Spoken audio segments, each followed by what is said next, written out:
Israel ও লেবাননের সশস্ত্র গোষ্ঠী হিজবুল্লাহর মধ্যে যুদ্ধবিরতি ঘোষণা করেছেন মার্কিন প্রেসিডেন্ট জো বাইডেন। যুক্তরাষ্ট্র ও ফ্রান্সের মধ্যস্থতায় ৬০ দিনে যুদ্ধবিরতি কার্যকর হয়েছে আজ থেকেই। গাজায় আগ্রাসন ইস্যুতে ১ বছরের বেশি সময় ধরে ইসরায়েল ও লেবাননের সশস্ত্র গোষ্ঠী হিজবুল্লাহর মধ্যে সংঘাত চলেছে। ২ মাস আগে স্থল অভিযান শুরুর মাধ্যমে লেবাননে হামলা জোরদার করে ইসরায়েলি সেনারা।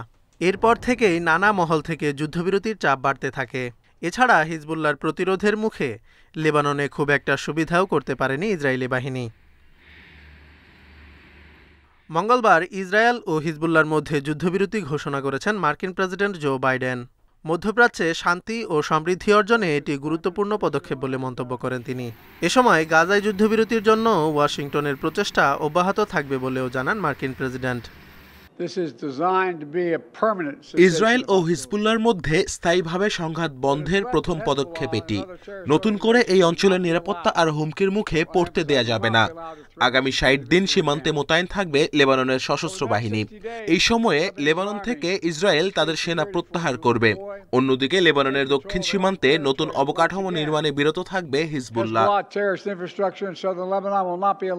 এক যৌথ বিবৃতিতেও ইসরায়েল হিজবুল্লাহ যুদ্ধবিরতির বিষয়টি নিশ্চিত করেন মার্কিন ও ফরাসি প্রেসিডেন্ট।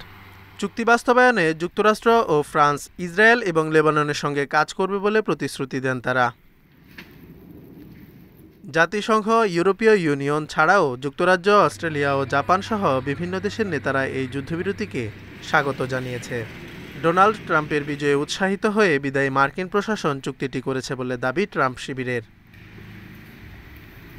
এর আগে মঙ্গলবার হিজবুল্লাহর সঙ্গে যুদ্ধবিরতির ঘোষণা দেন ইসরায়েলের প্রধানমন্ত্রী। তবে ইরানপন্থী এই গোষ্ঠীটি আবারও হামলা চালালে চুক্তির লঙ্ঘন হবে এবং ইসরায়েল এর কঠোর জবাব দেবে বলেও হুঁশিয়ারি করেন বেনিয়ামিন নেতানিয়াহু। এদিকে যুদ্ধবিরতি কার্যকর হওয়ার কয়েক ঘন্টা আগেও পাল্টাপাল্টি হামলা চালিয়েছে ইসরায়েল ও Hezbollah. Zobayer Hossain, Independent news.